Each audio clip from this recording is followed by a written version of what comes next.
thank Secretary of Health and Human Services, Dev Sangvi, Dr. Frankie Simmons, President of the North Carolina Academy of Family Physicians, Margaret Weller Stargell, who is CEO of Coastal Horizons, and Lisa Poteet, CEO of the ARC of North Carolina, and the many providers, advocates, and legislators who are here joining us today.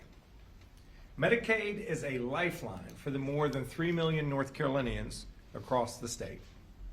Medicaid serves 1 in 4 million North Carolinians. It is the difference for those people between being able to go to a doctor's office to get better and being denied critical care because it is too expensive. For months, the General Assembly has failed to fully fund Medicaid, forcing cuts to provider rates and leaving people and providers stressed and vulnerable. The legislature's continued inaction left healthcare providers with few options, so impacted families and providers took legal action. And the result of those court cases have led us to today. North Carolina is now restoring provider rates to their September 30 levels, the rates before the cuts were enacted, so that patients can continue to receive the care that they need and deserve. So what happened? What changed? I'll talk about that, but first, some necessary context. For 6 months, the General Assembly was warned by DHHS time and time again about the impending Medicaid funding shortfall, and that without more funding, the legislature would force substantial rate cuts onto healthcare providers. What was incredibly frustrating was that both chambers in the legislature agreed that more funding was necessary. They even agreed on the amount of money that was necessary. But they failed to act in August. They failed to act in September. They failed to act in October. And they failed to act in November.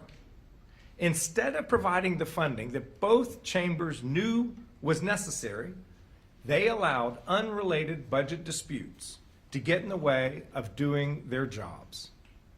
Their failure forced these cuts, which are causing real and damaging impacts on people's health and well-being. Their failure is irresponsible and callous, and it's infuriating because all of this was absolutely unnecessary. All they had to do was their most basic and important job: pass a budget. Understand that only one state's legislature in this entire country has not enacted a budget. That's North Carolina's. Just as the General Assembly's failure to act forced not only DHHS's hands on rates, it forced patients and providers. A number of them have taken legal action to protect patients. In the first 2 cases, courts have ruled for the patients. 3 more cases have already been filed, with even more waiting in the wings. DHHS can read the writing on the wall. So the department is restoring all provider rates to where they were on September 30th before the cuts took place. That's what's changed. Here's what has not changed. Medicaid still does not have enough money to get through the rest of the budget year. And that is even clearer now that we're nearly 6 months into this fiscal year and we can see how Medicaid spending is actually tracking. Without additional funds, Medicaid will run out of money in the spring, which would be absolutely devastating, not only to Medicaid patients, but to the entirety of our healthcare system. Secretary Sangvi will speak to some of those consequences, which we cannot allow to happen. Everyone here and the 3 million North Carolina Medicaid recipients and their families are counting on the General Assembly to step up and fully fund Medicaid. Legislators have said over and over that they will fund Medicaid. It's time to stop talking about funding Medicaid. It is time to start funding Medicaid. It's not about politics. It's about saving people's lives.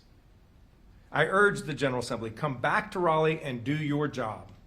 Make Medicaid whole, pass a budget, and join us in standing up for people's health care.